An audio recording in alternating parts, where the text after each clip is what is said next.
Chapter 5 of Sign of the Beaver. Day after day, he kept remembering the bee tree.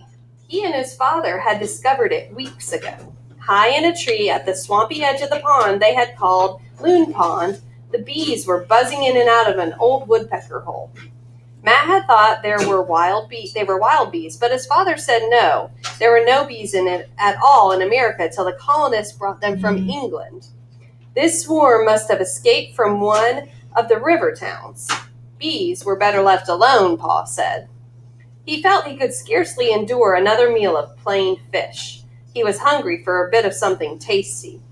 Knowing so well his fondness for molasses, his mother had persuaded them to carry that little keg all the way to Maine, when his father would rather have gone without.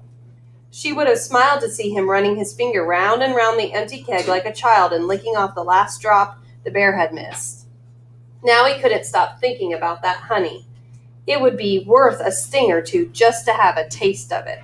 There couldn't be much danger in going up that tree and taking just a cupful perhaps, that the bees would never miss. One morning he made up his mind to try it, come what might. It was an easy tree to climb, with branches as neatly placed as the rungs of a ladder. The bees did not seem to notice as he pulled himself higher and higher. Even when his head was on level with the hole, they flew lazily in and out, not paying him any mind. The hole was small, not big enough for his hand, and a spoon he had brought with him. Peering in, he could just glimpse far inside the golden mass of honeycomb. The bark all around the hole was rotted and crumbling. Cautiously, he put his finger on the edge and gave a slight tug. A good-sized piece of bark broke off into his hand. With it came the bees. With a furious buzzing, they came pouring from the broken hole. The humming grew to a roar like a great wind. Nat felt a sharp pain on his neck, then another and another. The angry creatures swarmed along his hands and bare arms, in his hair, on his face. How he got down out of that tree he never remembered. Water! If he could reach water, he could escape them. Bellowing and waving his arms, he plunged toward the pond. The bees were all around him. He could not see through the whirling cloud of them. The boggy ground sucked at his feet.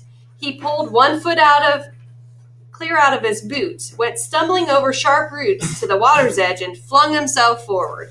His foot caught in a fallen branch, and he wrenched it clear. Dazed with pain, he sank down into the icy shelter of the water. He came up choking. Just above the water, the angry bees circled.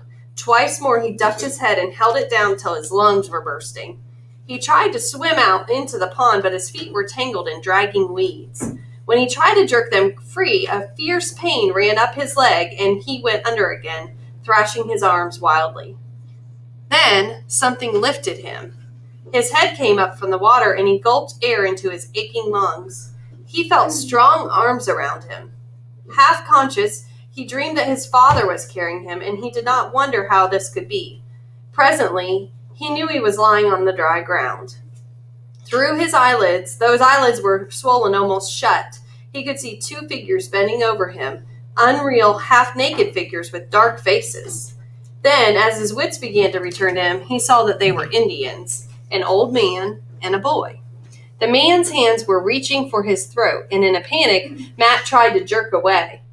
"Not move," a deep voice ordered. "Bee needles have poison. Must get out." Matt was too weak to struggle. He could not even lift his head. Now that he was out of the cold water, his skin seemed to be on fire from head to toe. Yet he could not stop shivering. He had to lie helpless while the man's hands moved over his face and neck and body. Gradually he realized that they were gentle hands, probing and rubbing at one tender spot after another. His panic began to die away. He could still not think clearly. Things seemed to keep fading before he could quite grasp them. He could not protest when the man lifted him again and carried him like a baby. It did not seem to matter where they were taking him, but shortly he found himself lying on his own bed in his own cabin. He was alone. The Indians had gone. He lay, too tired and sore to figure out how he came to be there, knowing only that the nightmare of whirling bees and choking water was past and that he was safe. Some time passed. Then once again the Indian was bending over him, holding a wooden spoon against his lips. He swallowed in spite of himself, even when he found it was not food, but some bitter medicine. He was left alone again, and presently he slept.